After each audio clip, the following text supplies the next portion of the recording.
औदिक भावों के 21 भेद हैं। मैं ऐसे सोच रही हूँ, मैं पहले से कह दूंगी ना आप लोगों को कि कल मैं लिखवाऊंगी सबसे, तो फिर जैसे आज बिना कहे गायब हैं सब लोग तो कहीं ऐसे गायब नहीं हो जाए, तो मैं पहले से बता दूँ आपको कि कल मैं ये भेद लिखवाऊंगी आपको। 5 भावों के, अपने 5 भावों के भेद पूरे हो गए, क्योंकि सुनने में बहुत टाइम लग जाता है एक एक से, तो एक ही उतने ही टाइम में सब लिख देंगे।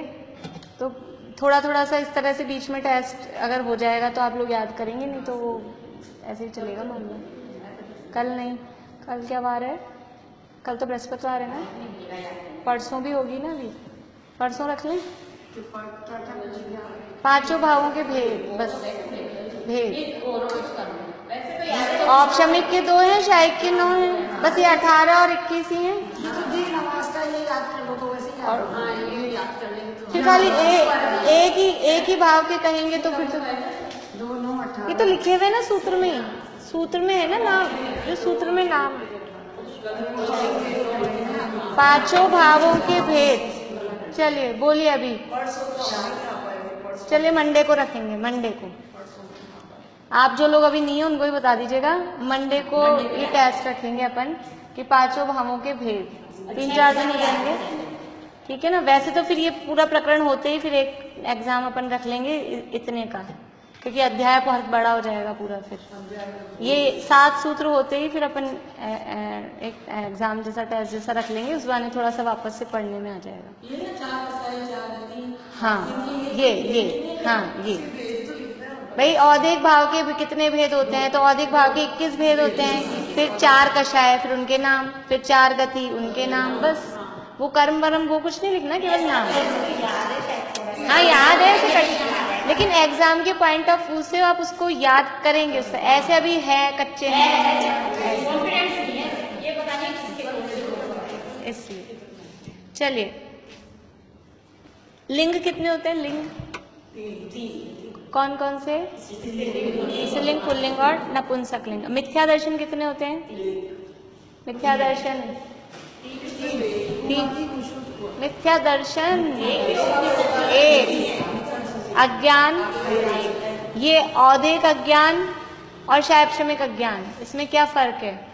उसमें तो मिथ्या के साथ और इसमें सम्यक के साथ भी होता है, फिर सम्यक के साथ है नहीं, सम्यक के साथ भी होता है।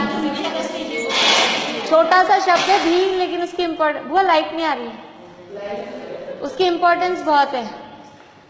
शब्द छोटा सा है, लेकिन अगर आपने ऐसे कह दिया कि ये तो मिथ्यात्व के साथ होता है और ये सम्यक के साथ होता है, तो फिर औदिक अज्ञान मिथ्यात्व के साथ नहीं रहेगा। हाँ, लेकिन एक पहला पॉइंट क्या था, ये पहला पॉइंट क्या है? हाँ, कि और जो शायोपशमिक अज्ञान है वो कौन से कर्म के उदय से है? शायोपशमिक मिथ्या, और औदिक अज्ञान ज्ञानावरण कर्म के उदय से। अब वो क्या, मुझे इच्छा तो ऐसी होती है इतनी छोटे छोटे से वाक्य ना इसको फिलअप की जैसे ऐसे आपको लिख लिख के दूं, वो टाइम मुझे भी चाहिए ना उतना बनाने में।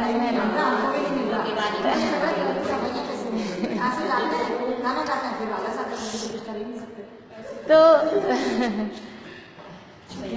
छुट्टियां रखेंगे 10-11-12 तारीख से, तब से रख लेंगे। नहीं हाँ, तब से रख लेंगे ना, वही बोल रही हूँ।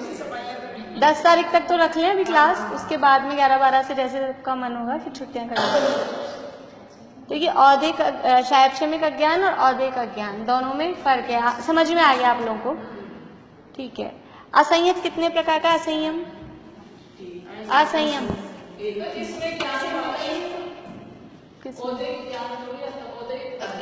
तो अज्ञानी का है, अज्ञानी का है। असंय और असिद्धि कितने प्रकार का है? असिद्ध औदिक भाव कौन से कर्म की वजह से होता है? और असिद्ध नाम का जो औदिक भाव है, सारे 8 कर्मों के कॉमन सामान्य रूप से सभी कर्मों के उदय से, असंयत चारित्र मोहनी कर्म के उदय से। देखिए हम गुणस्थान वाइज देखें, थोड़ा बहुत गुणस्थान की, अब ऐसे शब्दों से तो परिचित हो ही गए आप लोग। गुणस्थान वाइज देखें तो मिथ्यात्व कौन से गुणस्थान तक है? कौन से मिथ्यात्व? मिथ्यात्व कौन से गुणस्थान में है?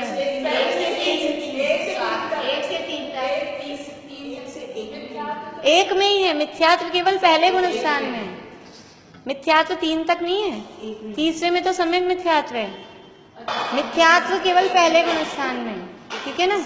तो मिथ्या दर्शन का गुणस्थान कौन सा हुआ? केवल पहला गुणस्थान मिथ्या दर्शन का। सम्यक दर्शन चौथे से। देखिए बात आपकी सही है, सम्यक दर्शन चौथे में हो रहा है, लेकिन तीसरे गुणस्थान का नाम है सम्यक मिथ्यात्व। और सम्यक मिथ्यात्व दर्शन मौनी की 3 प्रकृतियों में एक प्रकृति का नाम है मिथ्यात्व, सम्यक मिथ्यात्व और सम्यक। तो सम्यक मिथ्यात्व एक अलग चीज है, मिथ्यात्व ये अलग चीज है। तो वो तीसरे गुणस्थान में सम्यक तो नहीं है, ये बात सही है, लेकिन मिथ्यात्व भी नहीं है, वो बीच की जगह है। दूसरे में भी मिथ्यात्व नहीं है, लेकिन सम्यक भी नहीं है, वहां अनंतानुबंधी का उदय है। वो गुणस्थानों की हम डीप स्टडी करेंगे तो समझ में आएगा, लेकिन मिथ्यात्व नहीं है। हाँ देखो इधर ध्यान दीजिए, डिस्टर्ब मत होइए। अगर ज्ञानी अज्ञानी की बात चलेगी कि कौन से गुणस्थान ज्ञानी के हैं, कौन से अज्ञानी के हैं, तो 1 से 3 अज्ञानी के हैं। ज्ञानी अज्ञानी में हम 1 से 3 अज्ञानी के कहेंगे और ज्ञानी चौथे से होगा, ठीक है। लेकिन मिथ्यात्व सम्यक की बात कहेंगे तो मिथ्यात्व का गुणस्थान पहला और सम्यक का गुणस्थान चौथे से। वो 2 बीच के जो गुणस्थान है उनके अलग ही है नाम। श्रीखंड है, श्रीखंड जो होता है खट्टा होता है कि मीठा होता है? अब उसको खट्टे में भी नहीं कह सकते, मीठे में भी, खट मिठा ही बोलेंगे उसको। तो तीसरे गुणस्थान की स्थिति वो खट मिठा है। सम्यक मिथ्यात्व मिश्र है ना, इसलिए ना उसको सम्यक में गिन सकते हैं ना उसको मिथ्यात्व में गिन सकते हैं, उसका नाम ही सम्यक मिथ्यात्व मिश्र है। ये इधर का गेट खुला है क्या, पीछे का वो वाला है अंशिका, देखना उसको खोल दो थोड़ा सा, सब मतलब ऐसे हो जाए ना, हवा पास हो जाए। खिड़कियां खुली तो है। चलिए, तो ये गुणस्थान वाइज हम देख रहे हैं। मिथ्या दर्शन, अज्ञान, असंयत और असिद्ध, ये 4 चीजों में हम गुणस्थान देख रहे हैं, ठीक है। मिथ्या दर्शन, अज्ञान, असंयत और असिद्ध, इन 4 चीजों में गुणस्थान देख रहे हैं। तो मिथ्या दर्शन का गुणस्थान हो गया पहला। अज्ञान के गुणस्थान, ये कौन सा अज्ञान है? ये अज्ञान कौन सा है यहाँ? औदैहिक अज्ञान। तो इस अज्ञान का गुणस्थान कौन सा है? कल बताया था, 1 से 12।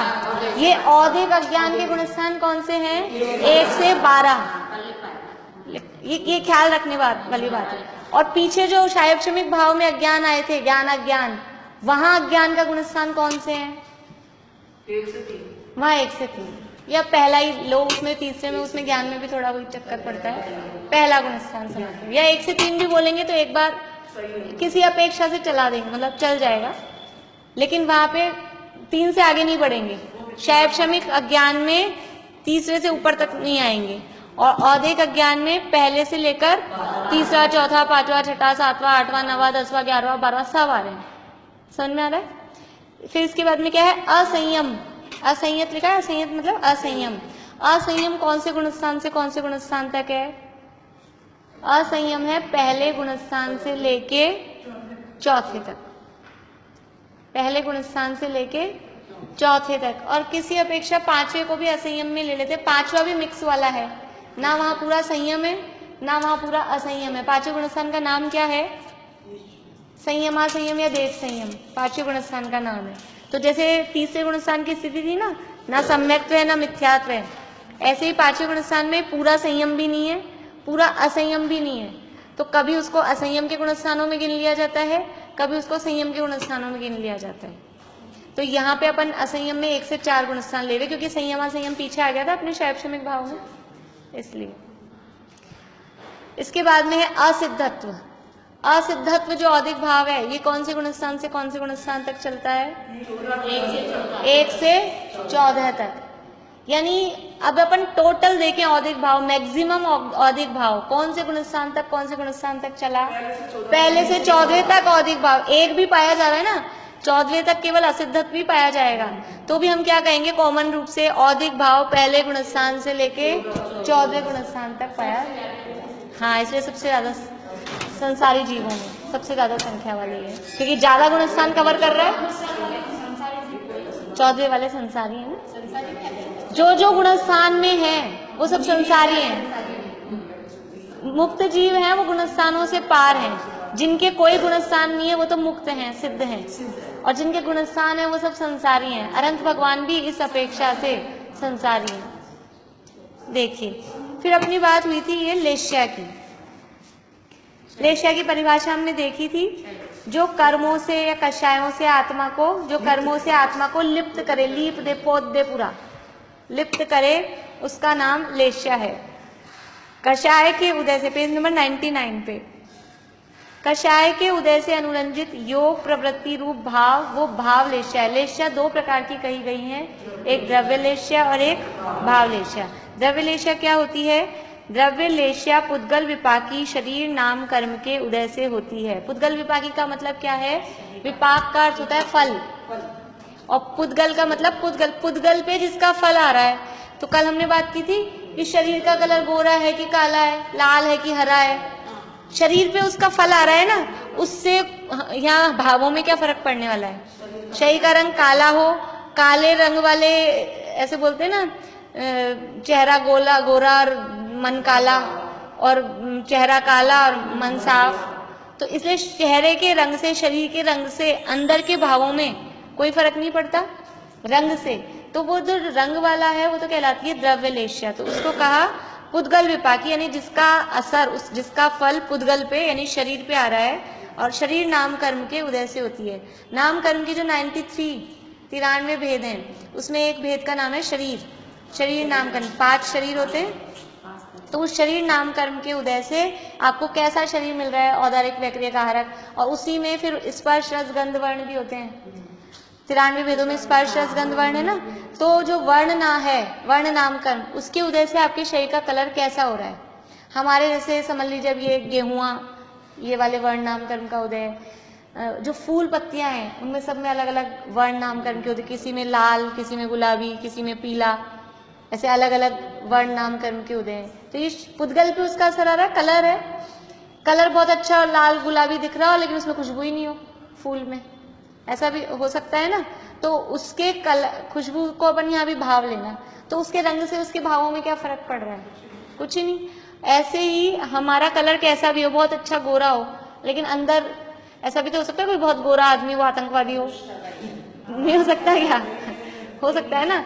और काला आदमी, जैसे वो ओबामा था ना, अमेरिका का राष्ट्रपति, वो काला था, इसमें क्या फर्क पड़ता है? राष्ट्रपति बन गया, इसलिए उससे भावों में कोई फर्क नहीं पड़ता।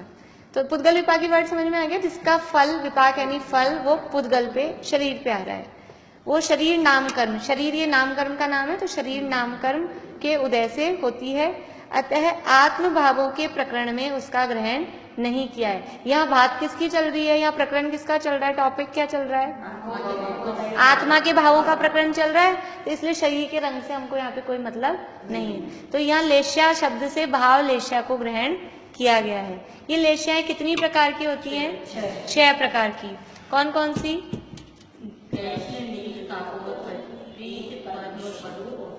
ठीक है, बोले आशा।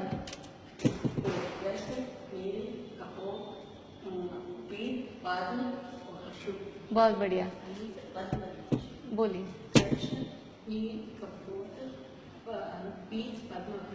बोले। हाँ, देखिए कापोत बहुत जगह लिखा हुआ भी मिलता है, और अपने बोलने में भी कापोत आता है, लेकिन सही शब्द कपोत है। कपोत, कपोत मैं बोल रही हूँ, छपा हुआ भी कापोत मिल जाएगा, लेकिन सही शब्द कपोत होता है। तो हम कोशिश कर लें, अभी सीख रहे हैं तो सही सीख लें। बोलो अंशिका, क्या है ये? 6 लेश्याएं। रंजू, अभी हो गया आपको याद? ये इसी क्रम से करने है ना, आगे पीछे नहीं, ये इसी क्रम से होते हैं। बोलिए उषांत। 6 लेश्याएं।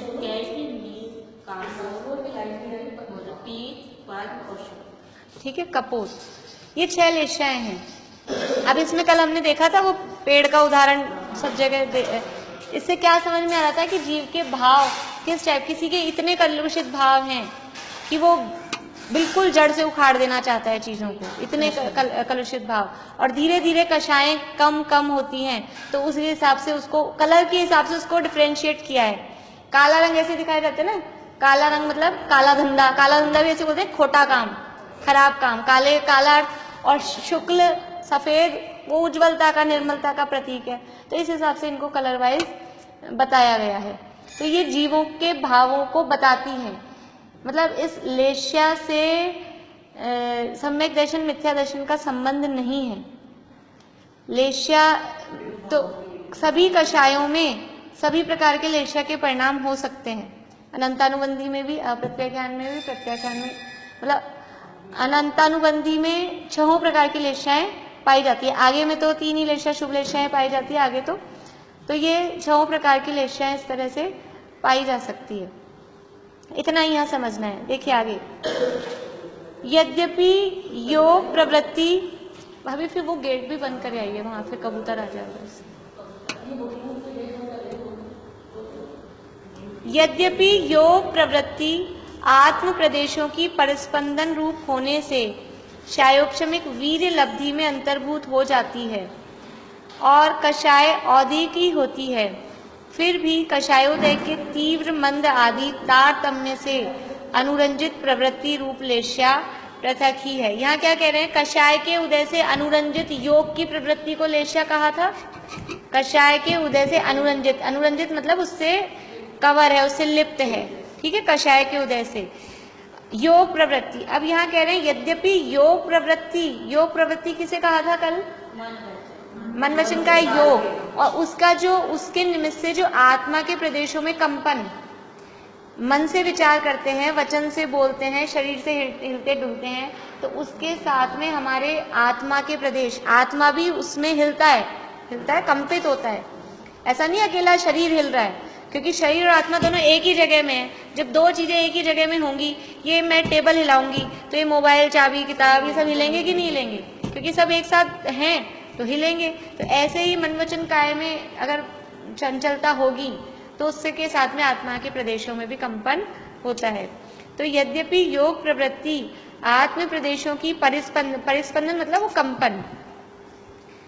कंपन रूप होने से शायोक्षमिक वीर्य लब्धि में अंतर्भूत हो जाती है। ये जो आत्म प्रदेशों का कंपन हो रहा है, इसको हम वीर्य, जो हमने पहले पढ़ा था ना शायोक्षमिक भावों में 5 लब्धियां, शायोक्षमिक दान, लाभ, भोग, वीर्य, तो शायोक्षमिक वीर्य में इसको इंक्लूड कर सकते हैं, इस लेश्या वाली बात को। ये लेश्या है, आत्मा में प्रदेशों में कंपन हो रहा है, आत्मा के प्रदेशों में कंपन को हम वीर्य में इंक्लूड कर सकते हैं कि उसको शक्ति वाली बात में हम गर्भित कर सकते हैं, हो जाती है, ऐसा यहाँ कह रहे हैं। और कषाय है, कषाय तो अधिक ही है ही, पहले ही बता दिया कषाय। फिर लेश्या, मतलब यहाँ ये क्यों बता रहे हैं, ये प्रश्न अलग से क्यों, मतलब आपने लेश्या को अलग से क्यों बताया। कषाय तो आपने अलग से बताई है, अभी यहाँ लिखा है गति कषाय, समझ में आ रही है बात। कषाय तो अलग से बताई है, और जो आत्मा में के प्रदेशों में कंपन हो रहा है, आत्मा के प्रदेशों के कंपन को आप शायोक्षमिक वीर्य में इंक्लूड कर सकते हो। तो लेश्या कम बताते तो हमको 6 नाम कम याद करने पड़ते, 15 में ही काम हो जाता, अधिक भाव के 15 ही भेद हो जाते, 6 कम हो जाते ना। ये कह रहे हैं यहाँ, प्रश्न ये है कि ये 6 कम हो जाते हैं, इसी में इनको गर्भित कर लेते। तो वो कह रहे हैं कि यद्यपि जो योगों की प्रवृत्ति है वो वीर्य में गर्भित हो जाती, और कषाय हमने अलग से बताई दी, फिर भी कषायोदय के तीव्र मंद आदि तारतम्य से अनुरंजित प्रवृत्ति रूप लेश्या पृथक ही है। फिर भी कषाय के उदय से जो फ्लक्चुएशन हो, उसमें जो कमती बढ़ती पना हो रहा है, क्योंकि कषाय तो दिख रही है क्रोध, लेकिन वो क्रोध की डिग्री कितनी है, किस डिग्री का क्रोध हो रहा है, कि आम सबको खाने थे, लेकिन वो आम खाने की जो आसक्ति है, हाँ, जैसे कल बाद में लास्ट क्लास में मैंने चटनी वो बताया था, खाने में थाली में इतनी चीजें हैं, लेकिन सबको लगता है कि हाँ चटनी भी हो, सब्जी भी हो, दाल भी हो, लेकिन उसमें आसक्ति कितनी कि एक तो थाली उठा के फेंक दे, नहीं बननी चाहिए, पहले तो बनाओ, और इतना गुस्सा करे, और दूसरा कि थोड़ा सा डांट के रह जाए, क्यों नहीं बनाई, कल से बनाना जरूर, आपको पता है मुझे पसंद है, एक इतना कह दे लेकिन थाली वाली नहीं फेंके। और तीसरा आदमी उसको लग रहा है कुछ कमी है, पर पता ही नहीं चल पा रहा कि क्या कमी है। कभी कभी ऐसा होता है ना, ज्यादातर जेंट्स को ऐसे पता नहीं चलता नमक कम है, मालूम ही नहीं पड़ता, कभी कभी, हाँ, तो ऐसा। और चौथे व्यक्ति को कुछ महसूस ही नहीं हुआ, कमी भी फील नहीं हुई। तो वो ये कषायों में फ्लैक्चुएशन जो हो रहा है, अभी मान लो लाइट नहीं आ रही थी तब तक, तो गर्मी सबको लग रही थी, लेकिन सबकी गर्मी का जो डिग्री है, किसी से बिल्कुल सहन नहीं होती, तो फिर कुछ तो उठा के यूं ही करने लगे। अपने तो कोई नहीं कर रहा था, लेकिन बहुत जगह ऐसे होता है ना कि फिर नहीं ये करेंगे वो करेंगे, इधर उधर परेशान होंगे, कुछ थोड़ा पहुंच के कुछ बोल के रह जाएंगे, सबका अलग अलग होता है। ये जो फ्लैक्चुएशन है, ये बताने के लिए लेश्या को अलग से यहाँ पर कहा गया है कि हमारी कषायों की तारतम्य मतलब ये कमती बढ़ती पना, वो कषायों के उदय के अनुसार कम ज्यादा होता है, इसलिए वो लेश्या अलग ही है, अलग से उसको बताया गया है। तो ये जो कषायों में कमती बढ़ती पना हो रहा है, ये कर्म के उदय के, चारित मोहिनी कर्म के उदय के अनुसार, कषायों के उदय के अनुसार उसमें कमती बढ़ती पना होता है। देखिए, यद्यपि उपशांत कषाय, शीन कषाय और सहयोग केवली, एक बात मैं बीच में बोलती हूँ, आप लोग कॉमन रूप से सबके लिए बोल रही हूँ, मतलब मेरे हिसाब से बुरा मत मानेगा, फोन को अगर साइलेंट करके बैठे तो अच्छा अभी ना होती, इससे हमको अंतराय करने का बंद होता है। लाते हैं तो साइलेंट करके बैठे तो सब लोग डिस्टर्ब नहीं हो और खुद भी एकदम डिस्टर्ब नहीं हो, और बहुत जरूरी बात है कि आज ये जरूरी काम है, हमको बात करनी जरूरी है, तो उठाए। मंदिर में फोन उठाना, वैसे भी क्लास नहीं भी चल रही हो, पूजा के बीच में, दर्शन के बीच में, भगवान तीन लोग के नाथ के सामने हमको, हमारे वो व्यक्ति इंपॉर्टेंट है जिससे हम बात कर रहे हैं। कभी कभी ऐसा हो सकता है कि कभी बहुत जरूरी बात है तो फिर अपन बाहर जाके कर लें। सामान्य रूप से सबके लिए कह रही हूँ कि कभी ना कभी किसी किसी के फोन बजते ही रहते हैं रोज, तो वो पूरी क्लास में सभी डिस्टर्ब होते हैं और हमें अंतराय का बंद होता है बीच में। अभी हम 6ठे अध्याय में पढ़ेंगे ज्ञानावरण के आश्रव के कारण, ये ज्ञानावरण के आश्रव का कारण हो जाता है। अभी हमको पता नहीं चलता और हमको अब लग रहा है हमको याद नहीं होता। क्यों नहीं याद होता? कि काम हमने ऐसे किए थे ना पहले, कि हमने पहले दूसरों के ज्ञान में बाधा डाली थी, हमने ख्याल नहीं रखा था, और अब हमारे को याद नहीं हो रहा, तो हमको लगता है हमारे को भी याद ही नहीं हो रहा। स्वयं किए जो कर्म उसी के फल आते हैं, इसलिए ऐसा कर्म हमको ना बंध पाए और सबके ज्ञान में बाधा नहीं हो, इसलिए ध्यान रखें। यद्यपि उपशांत कषाय, क्षीण कषाय और सहयोग केवली गुणस्थानों में कषाय का उदय नहीं है, फिर भी वहां भूतपूर्व प्रज्ञापन नय की अपेक्षा शुक्ल लेश्या उपचार से कही है। ये लेश्या कौन से गुणस्थान तक पाई जाती है? लेश्या पहले गुणस्थान से 13वें गुणस्थान तक, सहयोग केवली गुणस्थान तक। 14वें में लेश्या नहीं है, 1 से 13 तक, 13वें में उपचार से।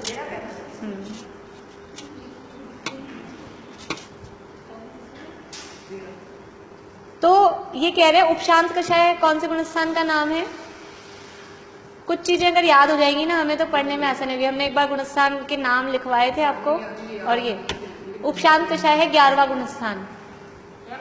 उपशांत कषाय, इसके ऊपर लिख लीजिए 11वां गुणस्थान।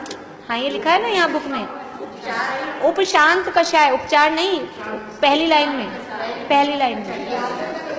उपशांत कषाय 11वां गुणस्थान, क्षीण कषाय 12वां गुणस्थान और सहयोग केवली 13वां गुणस्थान। ये 3 गुणस्थान बता रहे हैं। देखिए कषाय, आप लोगों की अभी वो कॉपी है जिसमें हमने गुणस्थान के लिखे थे कि कहाँ से? नहीं होगी अभी वो कॉपी भी हम एक ही रखें ना, कि कभी कुछ पीछे का देखना हो तो वो वही चलेगा। देखिए कषाय 14 गुणस्थान होते हैं, 14 गुणस्थानों में हमने एक बार देखा था डिवीजन। मिथ्यात्व कहाँ से कहाँ तक है? मिथ्यात्व पहले गुणस्थान में, ठीक है। हाँ, वो तीसरे वाली बात अभी हमने दी, ठीक है, पहले से तीसरे तक का सामान्य रूप से कहते हैं, पर तीसरे में मिथ्यात्व नहीं है। उसके बाद में असंयम, असंयम कहाँ तक है? असंयम 5वें तक या 4थे तक? 1 से 4 तक। पर अभी मैंने बताया किसी अपेक्षा, कभी उसको 5वें को असंयम में ले लेते, कभी 5वें को संयम में। हाँ, 5वें का नाम वास्तव में संयमा संयम ही है, तो ना वो असंयम है ना वो संयम है, तो असंयम 1 से 4 लिखिए, ठीक है। 5वां है संयमा संयम, उसको अलग ही रहने दें, 5वां अलग है, संयमा संयम। अब मैंने लिखवाए थे पहले, आप लोग कॉपी बदल लेते हैं ना तो वो चक्कर है। लिखे हुए एक ही कॉपी चलती रहे ना तो वो ध्यान भी रहे। लिखाए मैंने एक दिन बोर्ड पे सारे लिखवाए थे और अभी तत्वार सूत्र में ही लिखवाए थे। हाँ हाँ, अभी मुंह से सुन लीजिए, लिखना हो तो पुराना आपस में देख के लिख लीजिएगा जैसे भी हो। फिर है असंयम हो गया। इसके बाद में कषाय, इसके बीच में एक बार प्रमाद और होता है। प्रमाद रहता है छठे गुणस्थान तक बोल रही हूँ, इसका मतलब पहले से लेना है ना। छठे तक बोला है, इसका मतलब 1 से 6 में। देखिए बंध के 5 कारण होते हैं, फिर से बता रही हूँ, बंध के 5 कारण होते हैं। मिथ्यादर्शन, अविरति यानी असंयम, प्रमाद, कषाय और योग, ये बंध के 5 कारण होते हैं। इन 5 कारणों से बंध होता है। बंध के 5 कारण होते हैं। ये मार्कर है क्या?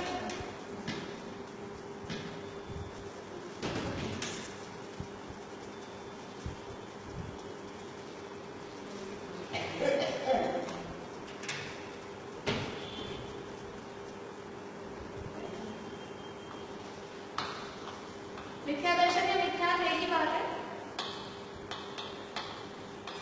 ये बंध के 5 कारण हैं।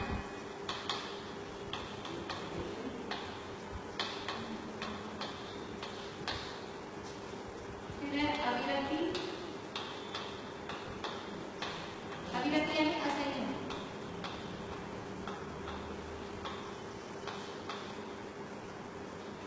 प्रमाद, फिर कषाय और योग। अभी मिथ्या दर्शन कौन से गुणस्थान में है? ये पहला गुणस्थान है वैसे तो, ठीक है, ये पहला गुणस्थान। अभी हम इसकी तरफ से देख रहे हैं, इसलिए सारा गुणस्थान कवर हो ये जरूरी नहीं, लेकिन जब गुणस्थानों को इधर लिखेंगे तो फिर सबको कवर करेंगे, तब उसको वैसे डिवाइड करेंगे।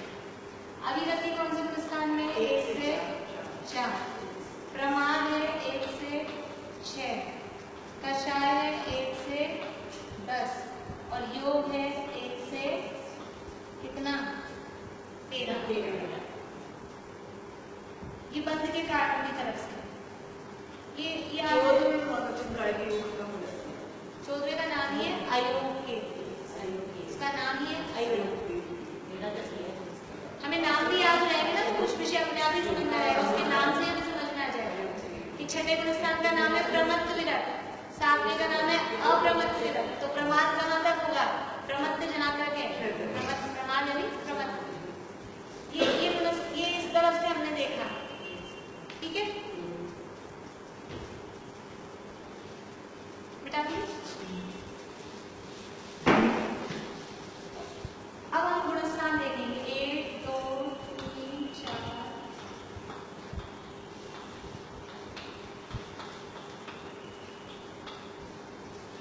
गुणस्थानों को डिवाइडेशन कई तरह से करते हैं, लेकिन अभी हम ये इन आधारों पर गुणस्थानों का डिवाइडेशन कर रहे हैं। गुणस्थानों का डिवाइडेशन कोई 10-12 तरह से होता है, ज्ञानी अज्ञानी, मिथ्यादर्शन, अलग अलग टाइप से, लेकिन अभी हम इन्हीं 5 टाइप से गुणस्थानों का विभाजन देखते हैं। तो अब मिथ्यादर्शन में कौन सा है, ये आप कॉमन रूप से लेंगे तो ये ले लेंगे मिथ्यात्म, ठीक है, ये 1 से 3 के साथ आप कॉमन रूप से ले रहे हैं। यद्यपि इन दोनों में मिथ्यादर्शन नहीं है, दूसरे और तीसरे में, लेकिन सामान्य रूप से कहेंगे, सामान्य रूप से तो 1 से 3 में मिथ्या। ये बात ध्यान रखने वाली बात है कि इन दोनों में यद्यपि मिथ्यात्व का उदय नहीं है, गहराई से देखेंगे, बारीकी से देखेंगे तो दूसरे और तीसरे गुणस्थान में मिथ्यात्व का उदय नहीं है, लेकिन सामान्य रूप से हम केवल ऐसे हमको बांटना है तो इन दोनों को किस में लेंगे? सम्यक में तो ले नहीं सकते, तो फिर मिथ्यात्व नहीं इसको लेंगे। इसलिए ये मिथ्यादर्शन। अविरति कहाँ तक है? अविरति 1 से, अभी यहाँ से वापस 1 से लेके और 4 तक, ये हो गई अविरति।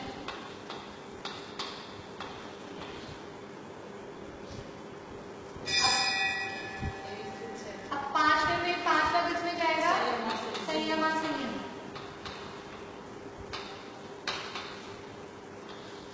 और कभी कभी 5वें को भी अविरति में ले लेते हैं, जब मुनि दशा की बात करेंगे ना, इस संयम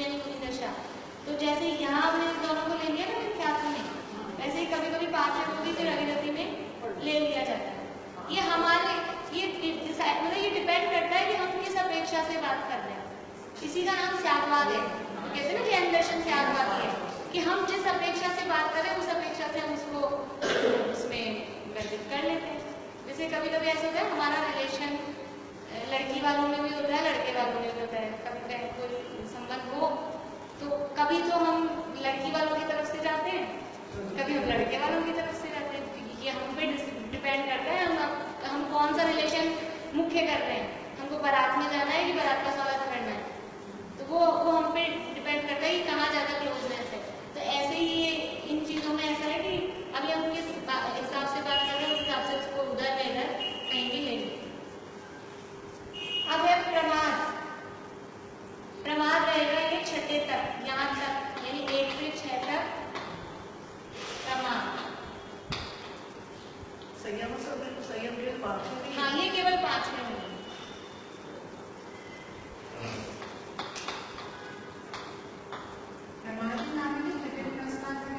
प्रमत्त विरत या प्रबद्ध संयम भी बोलते हैं। विरत छोटा भी प्रमत्त विरत। ये कौन सा पहला? विरत यानी विरक्त है, संयमी है, लेकिन प्रमाद सहित है। तो प्रमाद सहित संयमी को कहते हैं प्रमत्त विरत। और सातवीं का नाम है अप्रमत्त विरत, कि प्रमाद रहित जो संयमी है उनका नाम है अप्रमत्त। नाम याद करेंगे तो स्वरूप ख्याल में आ जाएगा। ये हो गया मिथ्या दर्शन, अविरति, प्रमाद। अब कषाय कहाँ तक है? कषाय है 10वें तक, 1 से 10 तक कषाय। अभी यहाँ क्या मैं बनाऊंगी सब मिक्स हो जाएगा, इसलिए मैं ऐसे लिखूँ क्योंकि इकट्ठा एक नहीं कर सकते ना। ये यहाँ 1 से पूरा 10 तक कषाय। और योग कहाँ तक है? योग है 1 से 13 तक योग। और 14वां है योग रहित।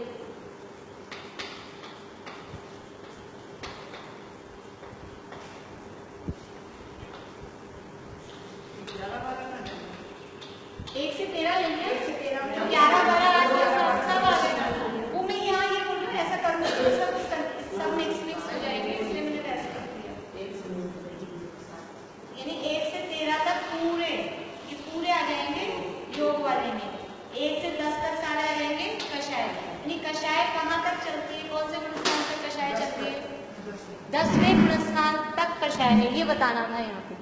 कषाय कहाँ तक चल रही है? 10वें गुणस्थान तक। और लेश्या किसे कहते हैं? कषाय के उदय से अनुरंजित जो योग की प्रवृत्ति है वो लेश्या है। तो यहाँ क्या बताना चाह रहे हैं कि कषाय तो है 10वें गुणस्थान तक, तो लेश्या कहाँ तक होनी चाहिए?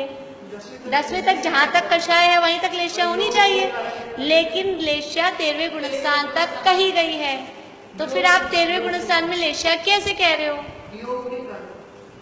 योग के कारण नहीं, पर वो उपचार से। देखिए यहाँ अब वापस पढ़ते हैं अपन। यद्यपि उपशांत कषाय, उपशांत कषाय मतलब 11वां, 10वें के आगे 11वां। क्षीण कषाय यानी 12वां। उपशांत कषाय का मतलब है कषाय उपशमित हुई है, दबी हैं। उपशम यानी दबना। तो जहाँ कषाय दबी हुई हैं उसका नाम है उपशांत कषाय। क्षीण कषाय, क्षीण का मतलब है क्षय हो जाना, नहीं कमजोर नहीं। क्षीण का अर्थ है यहाँ क्षय, हाँ, यहाँ कमजोर वाला क्षीण नहीं है। तो क्षीण कषाय का अर्थ है जहाँ कषाय पूरी नष्ट हो गई हैं। तो कषाय पूरी नष्ट कहाँ हो जाती हैं? 12वें गुणस्थान में। हाँ, तो उपशांत कषाय यानी 11वां गुणस्थान, क्षीण कषाय यानी 12वां गुणस्थान।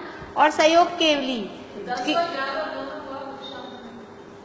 10वें में तो सूक्ष्म सांप्राय 10वें का नाम, वहां तो कषाय है, सूक्ष्म लोभ का उदय है। 10वें का नाम उपशांत कषाय है। हाँ, सूक्ष्म सांप्राय 10वें का नाम है, सूक्ष्म सांप्राय 10वें का सूक्ष्म सांप्राय।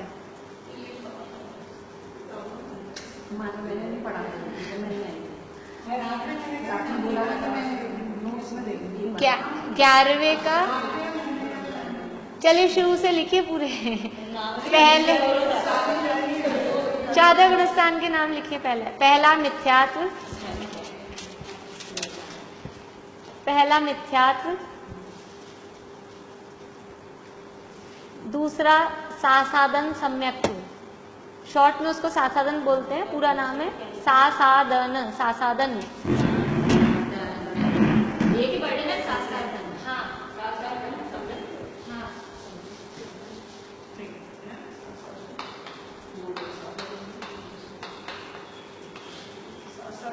सम्यक्तु, शॉर्ट में सासादन ही बोलते हैं, लेकिन उसका पूरा नाम सासादन सम्यक्तु।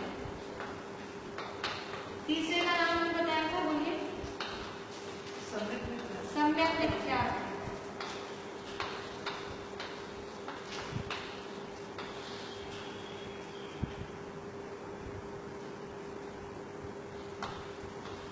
सम्यक विख्यात। चौथे का अविरत सम्यक,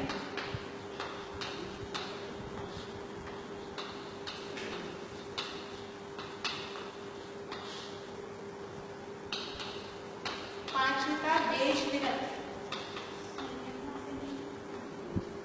पांचवे के मतलब अब ये जो आगे गुलिस्तान है, कि कई इन सभी गुलिस्तानों के दोनों तीन तीन नाम मिलते हैं। देश विरत बोलो, देश संयत बोलो, या संयमा संयम बोलो, एक ही बात है। देश संयत या संयमा संयम।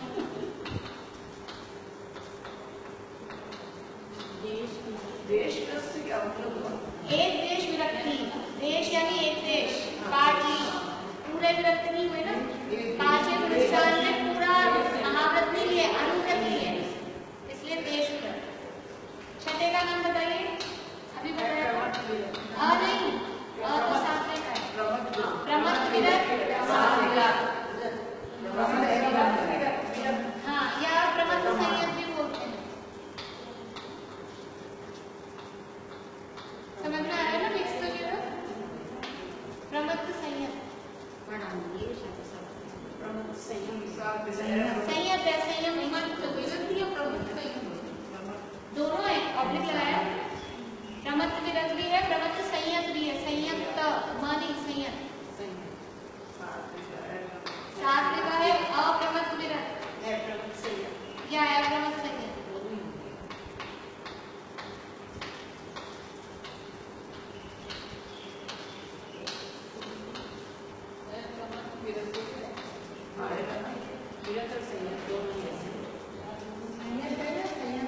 संयत आठवें का नाम है अपूर्वकरण।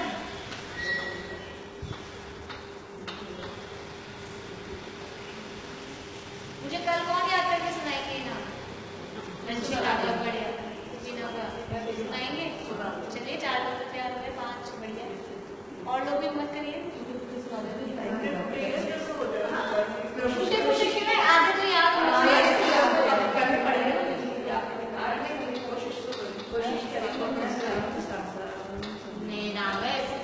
आप भी कर दीजिएगा, अभी सब को करा दीजिएगा,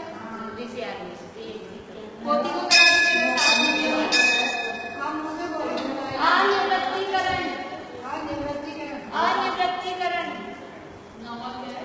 अनिवृत्तीकरण। और 10वां है सूक्ष्म सामुदाय, सूक्ष्म सामुदाय। ये थोड़े से जेल है।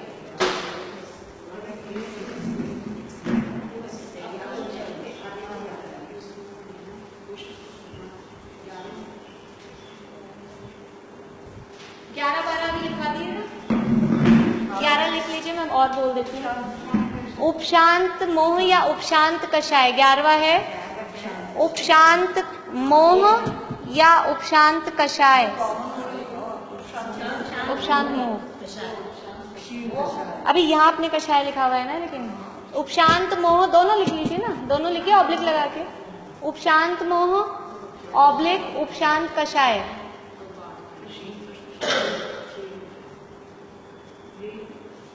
12वें का क्षीण मोह ऑब्लिक क्षीण कषाय।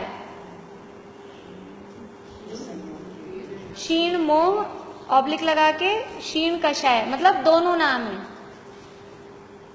13वें का बोलिए सयोग केवली जिन, पूरा, हाँ पूरा नाम जिन है।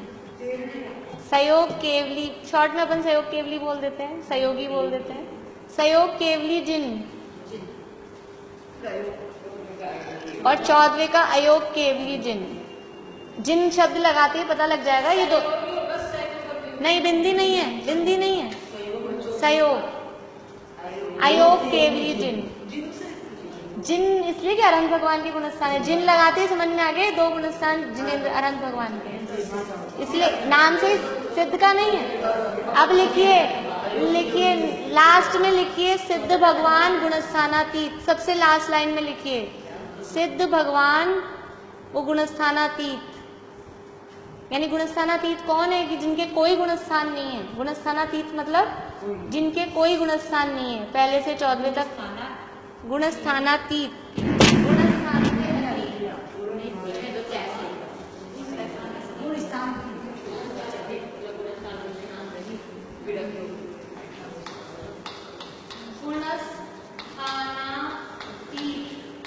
मतलब गुणस्थानों से रहे हुए वो है सिद्ध भगवान। गुणस्थानों से अतीत, अतीत मतलब उससे पार हो गए, अब उनके कोई गुणस्थान नहीं है, वो है सिद्ध भगवान।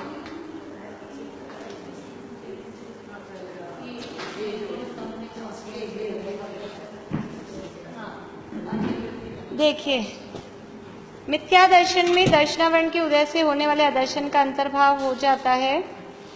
यद्यपि मिथ्या दर्शन तत्वार्थ के अश्रद्धानुरूप भाव है, फिर भी अदर्शन सामान्य में दर्शनाभाव रूप से दोनों प्रकार के दर्शनों, ये छोड़ दीजिए, मतलब वही बात है कि दर्शनावरण वाला बात है। इस प्रकार से अपने औदिक भाव की बात यहाँ पर पूरी हो गई है। तो 5 भावों में अब पारिणामिक भाव की बात बची है।